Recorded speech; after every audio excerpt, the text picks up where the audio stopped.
I think we could do vintage a little better. Keep watching. I'm Brandy, and this is Making It My Own DIYs. Welcome back. So the first project is going to be a retro mini wreath. I got some of these little ornaments from Temu, but you can use whatever little ornaments you can find, or you can cut up some cards. Doesn't have to be these, but these just happen to be like a wood with some beautiful little Easter pictures. I'm going to use a small wreath form. And then I've got some ribbon that I thrifted that I like, very Eastery and spring colors. And some of these little felted balls in some colors that are going to coordinate with what we're using.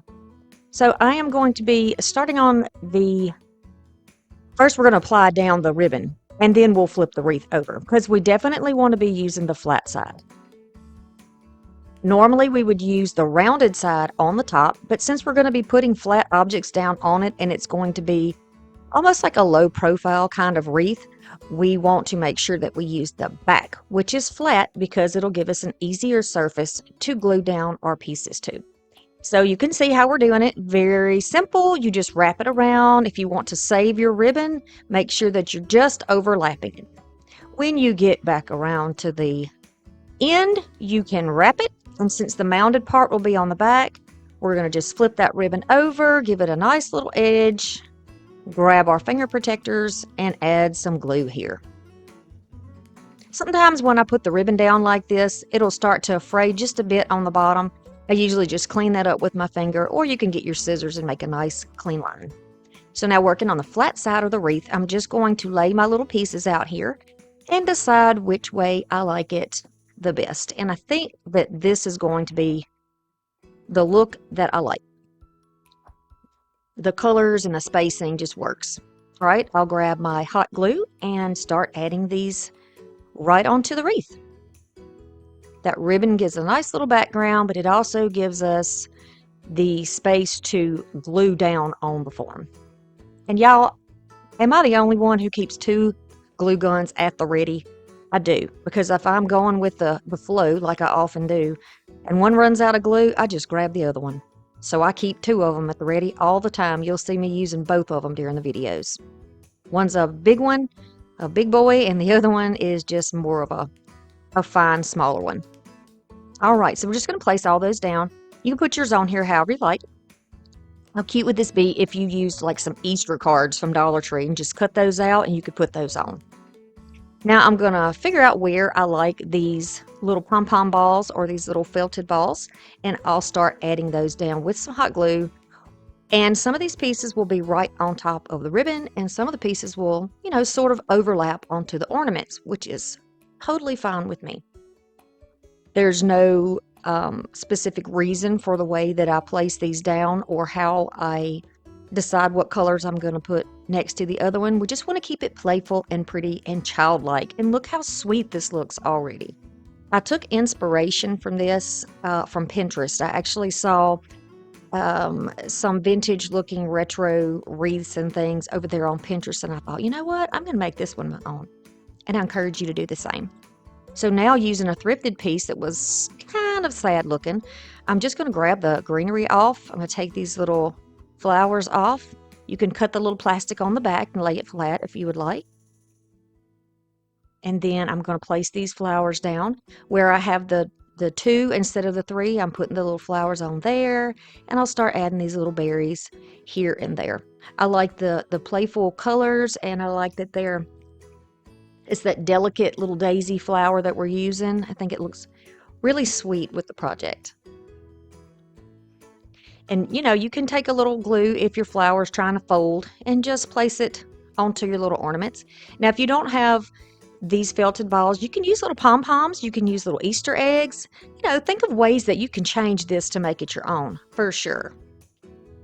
I really like the way this looks. It's very playful. Now we're going to make a hanger. And I decided for this wreath, let's go along with this little sweet childlike look, and let's just make the hanger a bow. So we're just making a very simple little bow with the same ribbon that we used to wrap around the wreath. I'm going to tie it, and this right here is just like a cotton twine. May have come from the Dollar Tree. I'm not entirely sure, but it's just a cotton twine, and you can use jute or baker's twine, whatever you like. And I am going to cut off the excess, and then we'll use the tails here to connect on the back of the wreath, just like that. We'll flip it over and add a little bit of glue to hold it down. And then I want to trim that off because it's a little longer on one side. That's okay. You can trim it off, or you can adjust the bow to fix it so it hangs evenly. And then fluff the bow, of course, fluff, fluff, fluff always. And then I decided to go ahead and add a little flower in the middle and some berries on either side of the flower. This is a very simple, quick wreath to do, and I hope you like this. It's tiny. It would look really cute in an apartment, or, to give as a gift. Doesn't take a lot of space. And look how sweet it is. I love these cute little characters. So precious.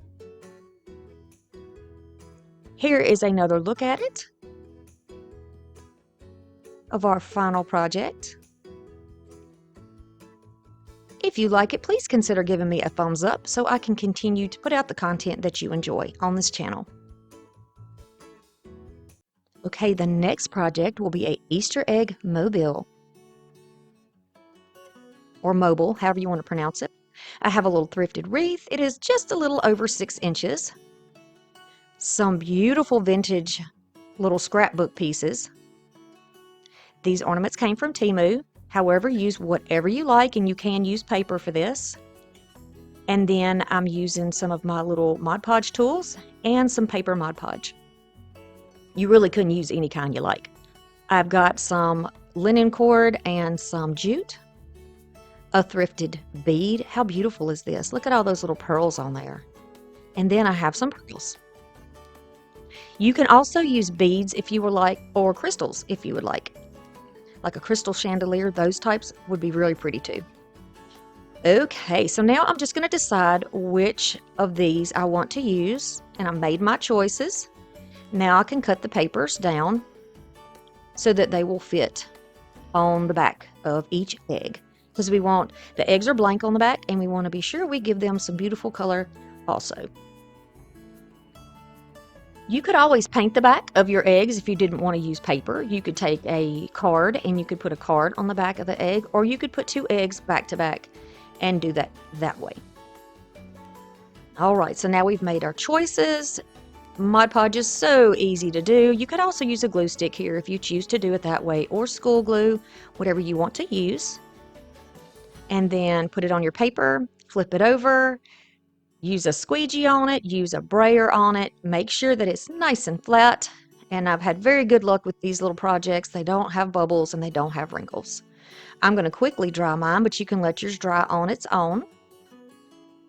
Okay, now I am going to cut around with my sweet little detailing scissors that I now own, thanks to Jenny and Diana from the Crafty Cruise Getaway. By the way, we've already planned out 2025's cruise. So if you have not been on the cruise with us this year, or if you have and you want to go back, I'll be giving you information all year long, on and off, about what we're going to do for the cruise. And we would love to have you there because we had a blast. All right, going to continue around till all are done. And then you know me, I want to age mine. So once they're dry, we're going to age. I'm going to go around it with a little bit of my antiquing wax. And the ornaments themselves already look aged, like the pictures and everything are aged, but I want the egg to be aged. You see the difference and how that makes it pop? It's very subtle, but it does make a difference. And then you can go around the back as well. If you just want to go over the edge so that that white paper is blended in with the wood edge of any ornament that you get that's wood, you can do that. Totally up to you. Or you can go in with a brush and really make these things dark, okay? Really get them old. So I'll just go all the way around each one of these and be sure that you let that wax dry just like you would let paint dry, because if you keep touching it, your fingers will lift off that beautiful stain look and you will have little fingerprints. Now you're going to need a pokey tool. I'm going to use my awl, but you can use any type of little tool, and we're going to go through the back and into the front to put the holes back in these ornaments. Very easy to do. I just sort of fill it with the awl, and then I can poke the hole. And it gives it a very pretty, even, flush look. You don't see paper, raggedy paper poking out. You want this to be nice and clean on the inside of that hole, because when you put your twine back through it, you want it to easily go through there. You don't want to have anything snagging, in other words. So now we're going to start actually making the hangers that hang up each one of these ornaments, okay? So I'm going to decide how long I want it to be. And I know that I'm going to need enough spaces to place these on here so that 6 will fit. We're going to use 6. This is my 1.5 foot long ruler, and I'm going to use this because it's easier for me. And we're just going to use this measurement. You're going to tie it on the top, wrap it around, tie it, make sure that all of the tied sections are on one side of the wreath. Okay, because that's going to be like the bottom section. So you want all those to be on one side. You can just rotate it and go around. Make sure that you have about the same amount that you're cutting off, so that you have a good even space. Now, I know it sounds ridiculous, but just watch what I'm doing. So now I'm going to take off 1 inch, right? So now I'm going to add the next one. Then I'll take off 2 inches and such until we get all the way around the wreath. And so each piece will be 1 inch shorter than the one beside it, right? Okay, that's how we're going to do it. So now we're at the 2. I'm going to cut that off. Once we have all the pieces down like that, this is going to be the top. Add a little hot glue on it, and let it dry. And then you're going to flip it over so you're working with the top of it now. Here are all those strings. There are 6 of them. And then if you have any little sections around your knot that need to be in place, you can do that. What I actually did was flip it over, make sure that they're evenly spaced, and then glue them in place. So they're glued on the bottom where the knot is, and they're glued on top. All right? Now the reason you want to use, other than the fact that it's really cute, a bead or several beads or something on there is because this is very lightweight, and you've got to give it a little bit of weight to pull that jute down, so that you don't have stuff just flying around in the wind, especially if you're going to be using something like cardstock and you don't have anything heavy to hold it down. You really need to have a couple of beads on there to hold these in place to give it that look. It almost looks like a wind chime, but there won't be a clapper in the middle, okay? It's not going to actually make any noise. That's not the point of it, but it's very pretty hanging outside and the wind blowing it and turning each one of those little ornaments around. So we have laced it through the bead, we have laced it through the ornament, tied a small knot, and you need to try to be sure you keep all the amount of string that you tie on about the same, so that the length is not affected on each cord that your ornament's hanging from. Does that make sense to you? It made sense in my head, but I'm not sure that it came out of my mouth in the way that you needed to hear it. So just watch what I'm doing. If you need to go back and watch it again, do that. So when I tie it, I'm going to try to slip that down and slip it down till I get it as close as I can, and use as little. You see how I'm kind of walking that strip back through it? And you can trim off the excess, add a little bit of glue there. It's going to help hold that bead in place, and the weight of the glue is going to help hold it down as well. Okay, now that part is done. So we're going to have to do something on the top, right? We're going to have 3 pieces of jute cord for the top. We're going to flip it over. Now we're on the top. We're going to do this in 3 sections. This cord, I believe, is about 18 inches long that I cut for each one. It's up to you how long you make it, though. You could probably do it with a foot, but you need a little bit of excess on there so that you can do something pretty on the top of it and still have enough room to hang it. Okay? Double knots always. We don't want anything slipping out after you've done all that hard work. All right, and I'm trying to make sure as I lift it up that I have the same amount. We're going to do it like a pie shape or an inverted triangle. So we have 2 there on each side. We're going to go down to the bottom at the 6 o'clock position and tie another one. So where are we at? 2 and 6 and 10, maybe? And now we have, I'm checking to see that my ends are about the same length. That's going to keep everything the same length. One of them was a little bit longer, but I'm going to show you that it doesn't matter, and you'll see that in a minute. I'll show you what you can do. So now I'm going to pull these up in my hand right above the middle. I'll lift it off the table to make sure that it is even above the table. So you want it to be level. You don't want any side hanging down more than the other. You're going to hold it in your hand and adjust it with your other hand. You're just going to pull it until it is, if it's 2 inches off the table, you want the entire wreath to be 2 inches off, every section of it, right? Now holding that placement, I'm going to make a knot. I'm checking it again to make sure before I tighten it down that it is balanced, and it is. There, see, there's a little extra. I'm just going to clip it off, no problem. Here is my beautiful bead, and I'm going to feed those 3 pieces up through the middle. So when you're choosing beads or you're choosing pearls, be sure that you have one that has a bigger opening in it so that you can slip the whatever you're using to hang it from right through it. All right, and then to hold that in place and to give it a more of a decorative look, because you know I love rustic, I am going to slip that knot all the way down to the top to lock that beautiful pearl bead into place. And it doesn't slide, it doesn't move. Gives it a little weight. Perfect. You could also make this on a larger scale if you would like. So now I'm thinking, how are we going to make this hang? There's got to be some way to make it hang, right? So what can we do? It's balanced, yes. And my mind is going, how are we going to make this work? Aha. I'm going to add a little bit of some type of super glue. I'm using E6000. I'm going to put that glue right down in there with those pieces, pull it kind of to the side, and then stuff the ends in. You can use some type of a poking tool to shove it in there so that all of the ends are stuck down in that glue. It's going to take a little while for the glue to dry. You know how it works. It's going to take a little while, so you need to set it aside and let it dry. Or you can add a little bit of hot glue on there to help hold it in place until your better long-lasting glue dries. Simple. Now I have a strong knot, I have a strong loop, and everything should be secured. Once we've given it some time to really set up and hold, I'm going to check again to make sure everything's balanced. I don't want to be giving y'all anything that's not going to work, you know. You spend your time on my channel, we want to make sure that you get your time's value from it.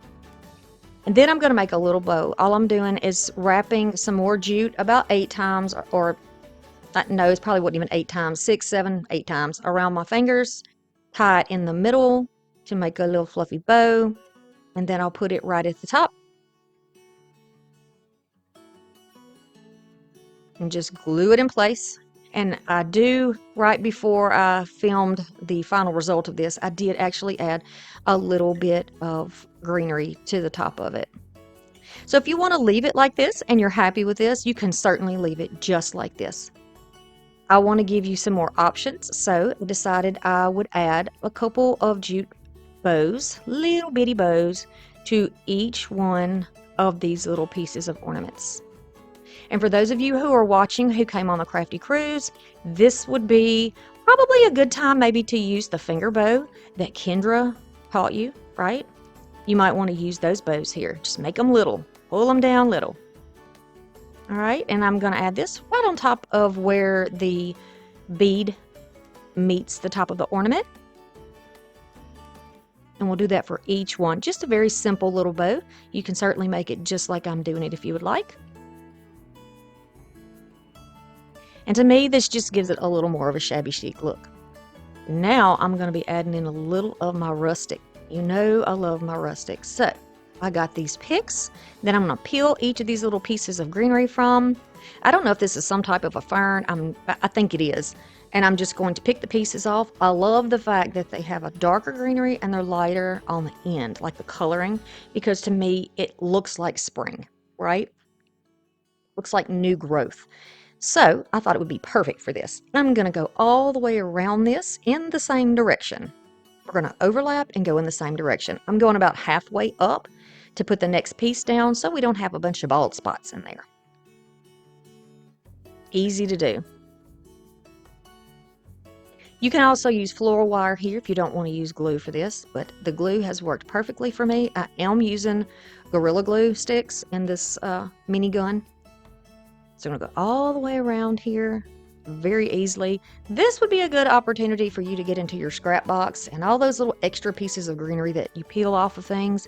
Go ahead and use that on this. That would be really nice. Continue all the way around.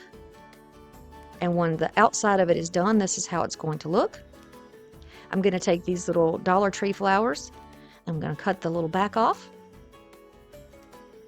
and start gluing those down into the fern pieces and then, you know, around them. I like the yellow. There is a yellow in the ornaments that I'm using, and I thought this would be a really pretty way to kind of bring that out. So we've got the vintage look, and we also have that sort of a rustic woodland look that I love to bring into all of my projects.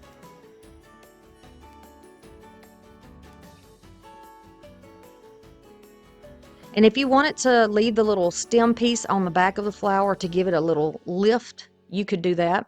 My reasoning for cutting these down is that this wreath is very tightly wound and I don't have a place to tuck any of these little stems. So I decided to just cut them off and put them flush against the wreath. Then I'm going to move on to the top and grab the rest of those little pieces that I had. Do the same technique. Go all the way in one direction, and I'm just kind of bending it a little bit so it continues the curve of the wreath. All the way around until we're back at the beginning. Be sure that you don't press down any of the hanging pieces that are going to hold this up. Just go around it and through it. You can kind of weave it through fern pieces. Then I'll get some more of those flowers, and I'm going to put these all over here, and I love the look of these little wildflowers against this beautiful fern greenery. But I encourage you to use any color little flowers that you want that match whatever pieces that you have hanging down on your mobile. Mobile.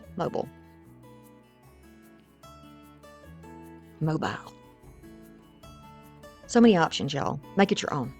Okay, so here this one is, once we've got it hanging, you can see the little sprig of greenery up there on the bow. And then I just took a couple of the extra pieces and wound them around the jute, and it sticks in there perfectly. It's got those little barbs on it, so they stick in there perfectly. And I like the look of this. It's so sweet. The next project is going to be our bunny candy jar. It could be a candy jar. It could be any type of jar you want to use it for. It could also just be decorative. So we're going to need paint brushes and paint. This little jar from Dollar Tree. A little thrifted bunny. Does this look like Peter Rabbit? I think it is. This was thrifted too, but you can get similar pieces at Dollar Tree. I'm going to use some thrifted paper flowers in this beautiful color. And then these I found at the thrift store, but you know, they're just little detailed little fabric flowers. You can use tiny flowers. You can even use paper flowers if you want. Some older ribbon.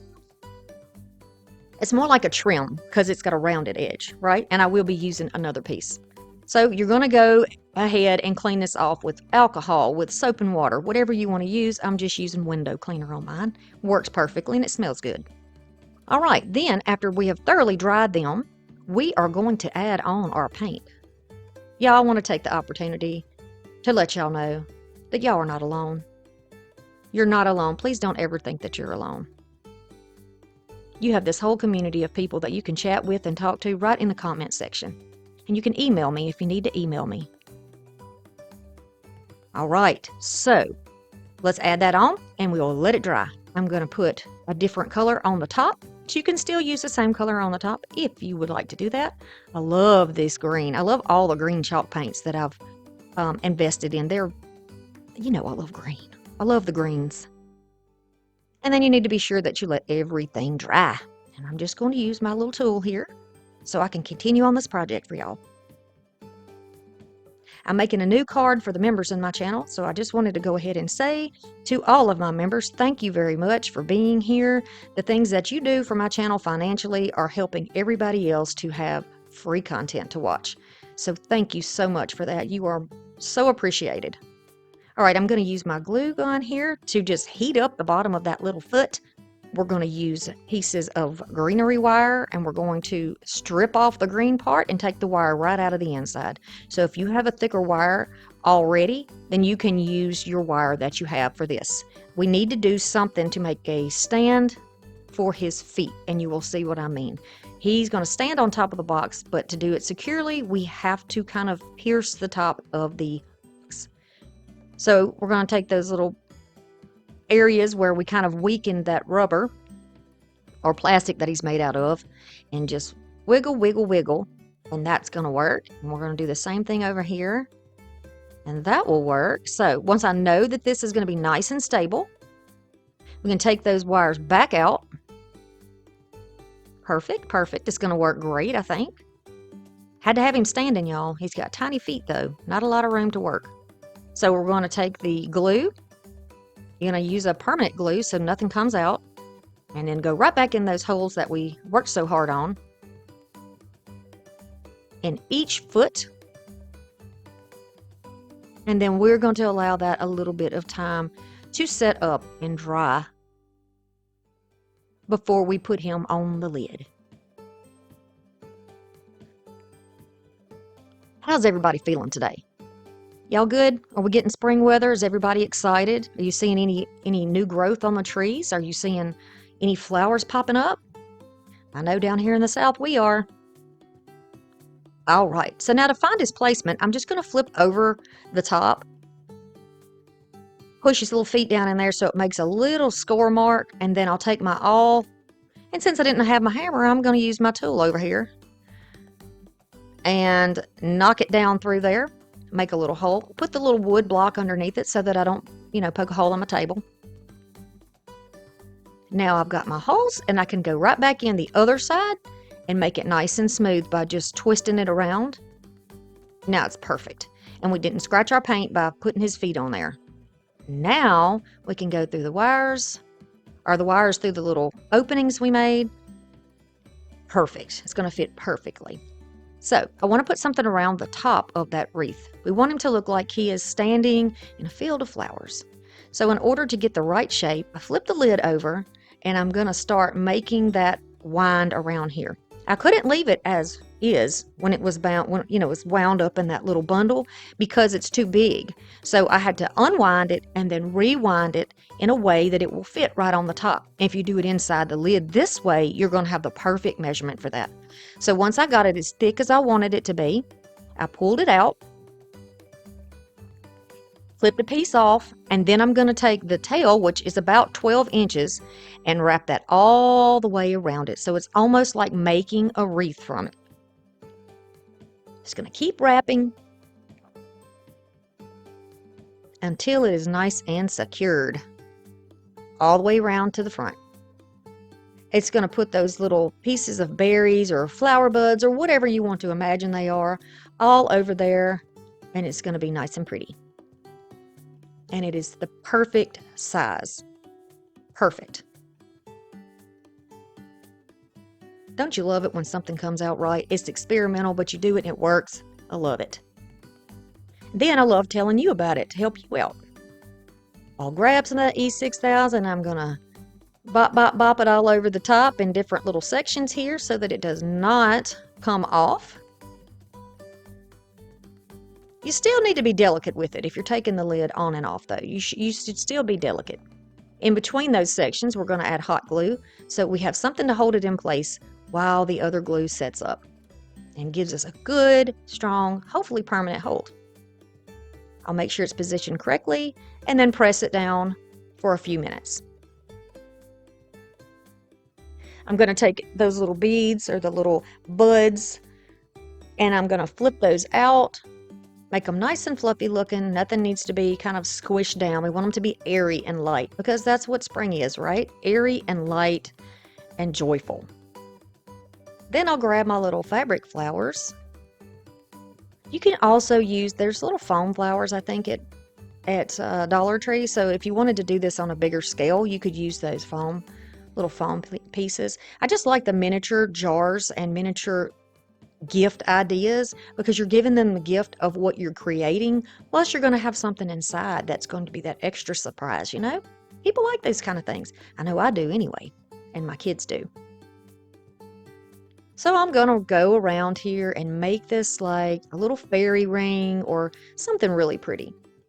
An option for you could be to put this on here. This is like a little, y'all tell me.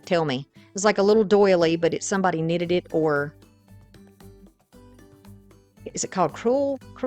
I don't know. I don't sew, and I don't do any of the knitting and I don't do that. So I know somebody knows those. So if you don't mind telling me what you think that is. But you could leave it like that if you want to, and it'll give him something very vintage looking and very pretty and lacy, and again, Eastery and springy for him to stand on. But I do end up doing something a little more because you know I'm extra like that. Now I'm going to make a little bouquet because it looks like he should be holding something in his little paws, right? So I'm making him a bouquet out of a scrap piece of wire from Floral, and then I'm adding the little flowers right on top of it. Once I know that it's the right fit, I'm going to take that and put hot glue on it and press it down, give it a chance to dry. And then the stem that is in his little paw on this side, I'll add a little bit of glue and hold that in place for a moment. And look how sweet that is. He is going to someone's house, the beautiful bouquet of flowers.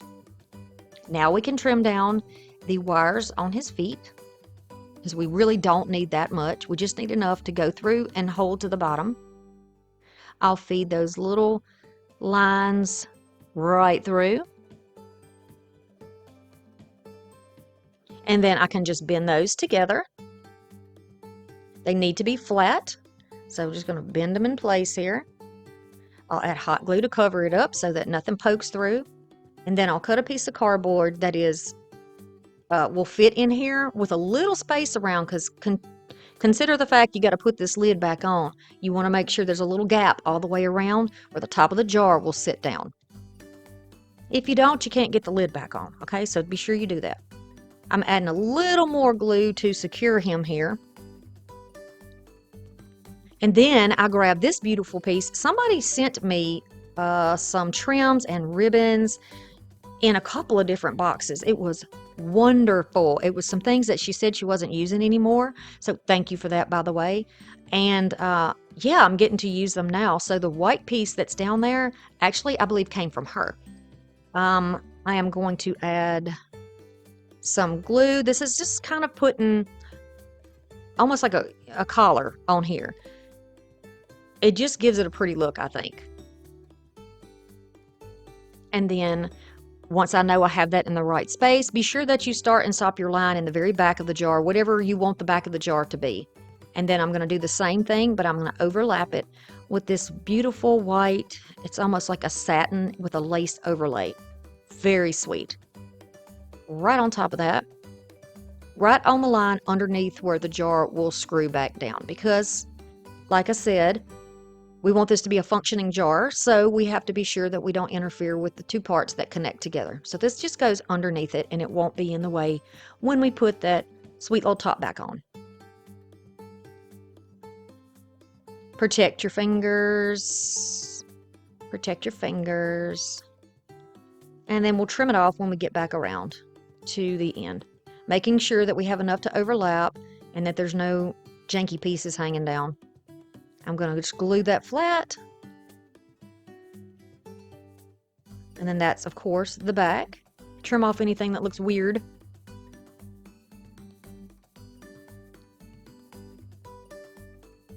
And I really like the look of that. I like that that blue matches the jacket that the bunny is wearing. We're going to take the extra little piece of the overlay that was on that ribbon. I just cut a little piece off, and we're going to add that to his arm where the bouquet is. I just think it's cute. I think it's going to carry up that pretty vintage lacy look right to the top, like we have on the bottom. It's just something unexpected, you know? I like the unexpected things. So this is how he looks. And then I can screw the jar lid back down and position him where, you know, the lid where it's back where it needs to be, toward the front, not where the ribbon starts and stops. Then I decided, oh yeah, we're going to add some more dimension to this. So I grabbed my other flowers and add those around him right on top of the little ring that's on top of the jar. You don't have to do this if it's too much for you. You don't do it. Just don't do it, you know. I like it this way, so this is how I make it my own. Now, I've got a ribbon that's got string beads on it, and I thought, let's put some pearls on there. I mean, why not? We had pearls in the other project, and this will kind of, you know, give it a little more, you know, the factor. So we're going to add that right here. If you're enjoying this video, please consider subscribing to my channel. I'm on my journey to the silver play button of 100,000 subscribers, and I can only do it with you. So only do that though if you really enjoy the content that I make here, okay? And I appreciate it so much. All right, we went all the way around and clipped it off in the back, and then I'm going to take a couple of extra pieces because why not? And I'm going to add those in there as another little surprise element. Just cuteness. Look at this. Yes. And then you can put your favorite treats on the inside. Here's another look at it. What would you put in your little jar? Ooh, some Jordan almonds. Thanks for stopping by. Check out the next video. Bye.